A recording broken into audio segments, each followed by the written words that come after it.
types of other sets is known as universal set. It is denoted by capital letter U. This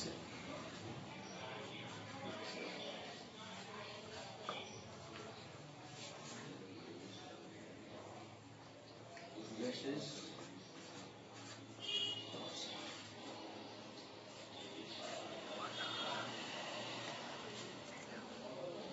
set which element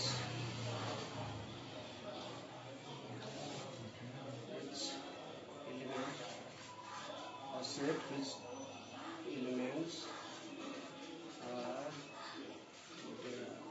derived or obtained from universal set. It is by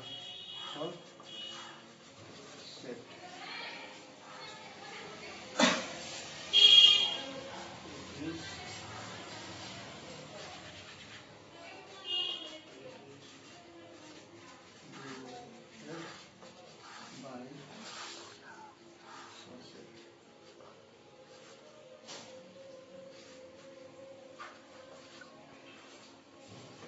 Ready. Universal set. A set which can make different types of other set is known as a universal set. It is denoted by capital letter U or fiction.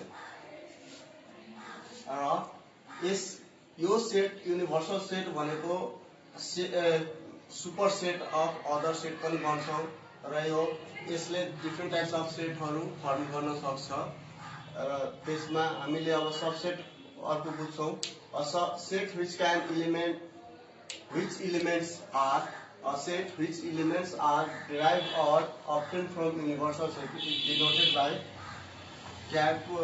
subset. There is two types of subset. There is two types of subset.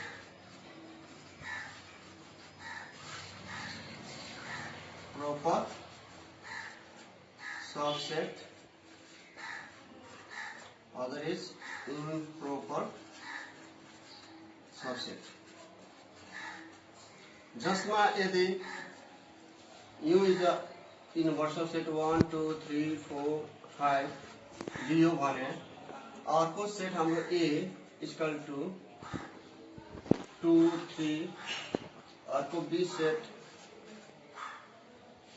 2 4 अर्को C set 1 3 5 हामीले बनायो भने यो सेटलाई हामी के भन्छौं proper set of set U. But अब यस तर किनभने it is obtain a less element from universal set. यो सेट यो युनिभर्सल सेटको केही मात्र मेम्बर अफ एलिमेन्ट लिएर बनेको छ भने हामीले यसलाई के भन्छौं proper subset of universal set. A is a proper subset of U. त्यस्तै यो पनि B is a proper subset of U. C is also a proper subset of U. किनभने यो एलिमेन्ट अफ युनिभर्सल सेट कति छ 5 वटा छ 1 2 3 4 5 तर हाम्रो सेट A B र C ले के गर्यो केही मात्रामा अलिकति number of 2 element here is number of 3 element छ त्यसैलाई हामी के भन्छौं A is a proper subset of U.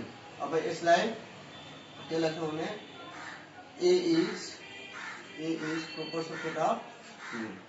त्यस्तै improper subset भनेको के हो भने जुन सबै एलिमेन्ट को मेम्बरलाई हामी लिएर बनाउँछौं भने जस्तै सेट D इक्वल टु 2 3 4 5 1 लेखे दियो भने वा E equal to 5 4 3 2 1 just ascending और डिसेन्डिङ अर्डरमा भए पनि वा नम्बर अफ एलिमेन्ट यताउति भए पनि तर सबै एलिमेन्ट अफ युनिभर्सल सेट को अब्टेन गरेर अर्को सेट जुन लिन्छौँ भने त्यस जुन सेट बनेको हुन्छ त्यो सेटलाई हामी के भन्छौँ improper set.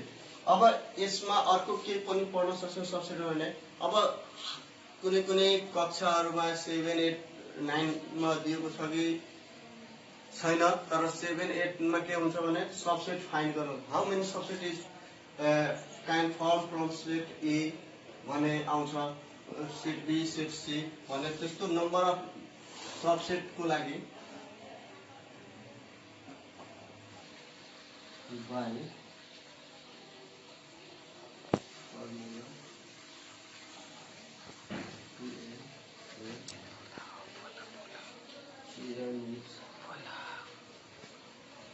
number of subsets means the set of subset of given set can be obtained by formula 2n.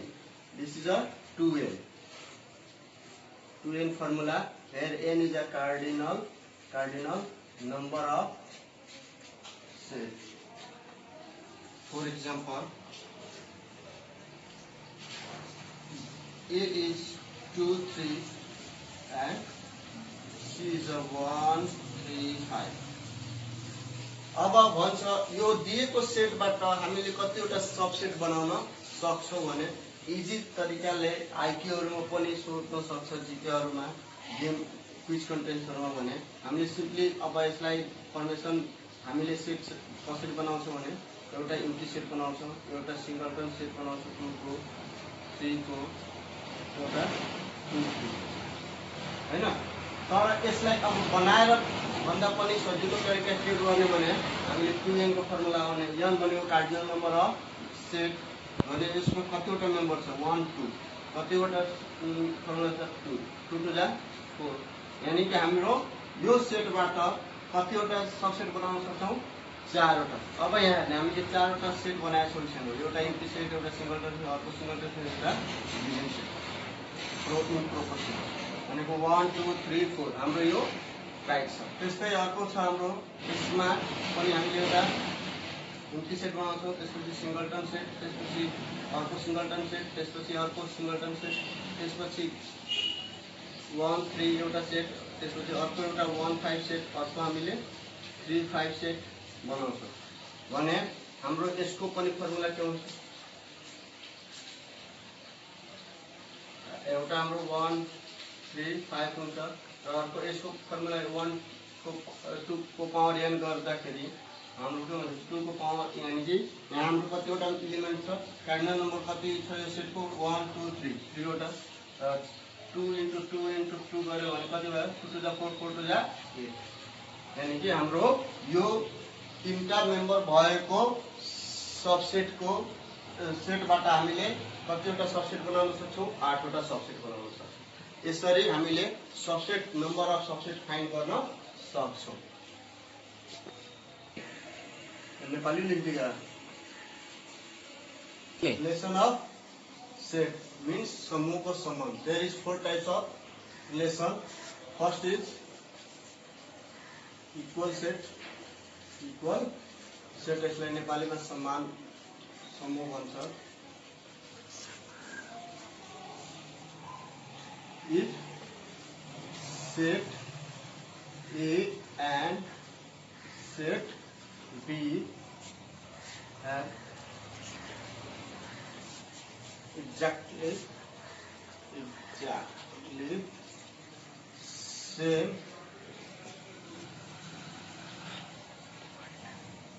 element with same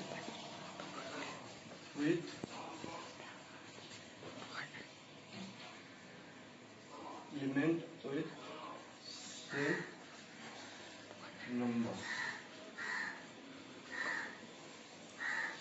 If set A and set B have exactly same element with same number is called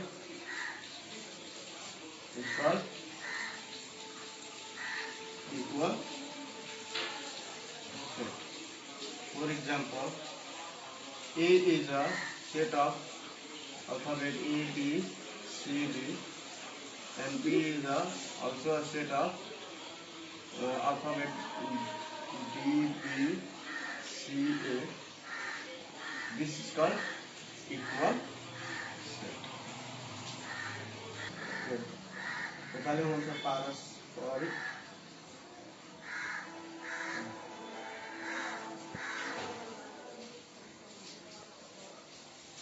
if set A and set B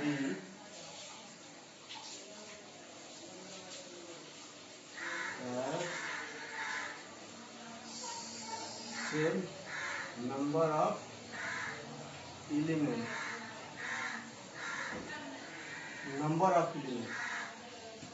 but not exactly same element. It's called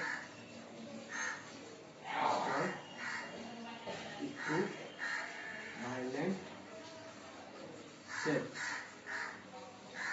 In this set, equivalent set means if set A and set B have same number of elements.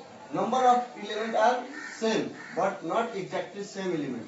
Element same होते ना, तर number of element, cardinal number of element क्या होने पड़े हो? Same होने पड़े. तर element same thing element हुनु वानी भाई ना बने तो क्या हो? Equivalent set हो. For example, set of vowel letter A, E, I, O, U, set of natural number less than 5, equal 5, 3, 4, 5. अब इसको cardinal number of B equal to 5, number of N equal to 5 means U set को cardinal number 5, U set को बनी cardinal number 5 तर U member के से exactly same छैन भने this is a equivalent set. Other is overlapping set. Third is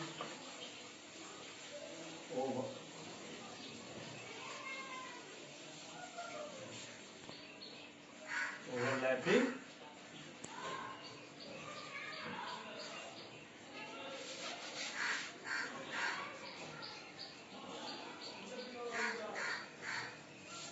if set A and set B are having at least one element common,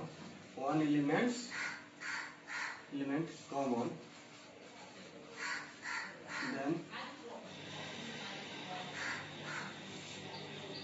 this set is said to be this set is said to be overlapping. For example,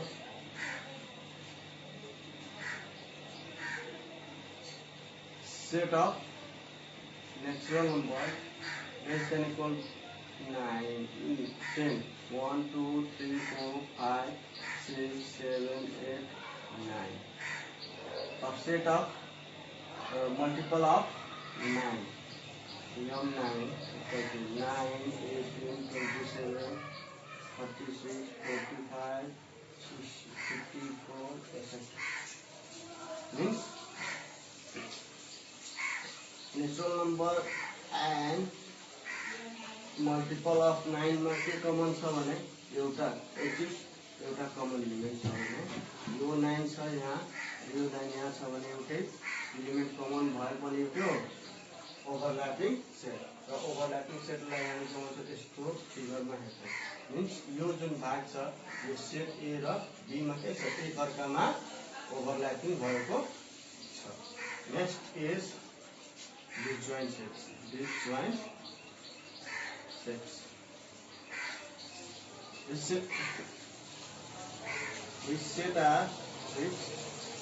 sets are not overlapping set. Overlapping set is known as disjoint set. Disjoint set. which sets are not overlapping sets is known as a disjoint set. Disjoint sets. For example, set of vowel letter A, B, A, E, I, O, U. Set of natural number A, 1, 2, 3, 4, 5, 6. यो दुईटै सेटमा कुनै पनि मिलिरहेको छैन भने यो के हो? डिसजोइन्ट सेट हो। मीन्स यसको फिगर ए अलग हुन्छ र यो बी पनि अलग हुन्छ। त्यसको मेम्बर अर्कै हुन्छ, यसको मेम्बर अलग हुन्छ। यसमा मानौ हामीले यो ए को ठाउँमा बी लेखेछौँ भने ए, ई, आई, ओ, यू भयो। यो ए को ठाउँमा एन छ भने यहाँ 1, 2, 3, 4, 5, 6, 7, 6 सम्म भयो। That means it is called disjoint set. अब हामीले रिलेसन अफ सेटमा हामीले चार प्रकारको रिलेसन पढ्यौं। सुरुमा इक्वल सेट, दुईटै सेटको मेम्बर र एलिमेन्ट के हुनु पर्यो? सेम हुनु पर्यो। अर्को इक्विभ्यालेन्ट सेट, त्यसमा नम्बर अफ एलिमेन्ट इक्वल हुनु पर्यो तर मेम्बर के हुनु पर्यो? इक्वल नभए पनि नम्बर अफ एलिमेन्ट इक्वल हुनु, कार्डिनल नम्बर सेम हुनु पर्यो। भने ओभरल्यापिङ सेटमा हामीले set at least one element, one बाट बढी पनि कमन हुन सक्छ तर at least one common element having both set is known as overlapping each other. डिसजोइन्टमा कुनै पनि नम्बर र एलिमेन्ट के हुन्छ? सेम हुँदैन भने that is disjoint set.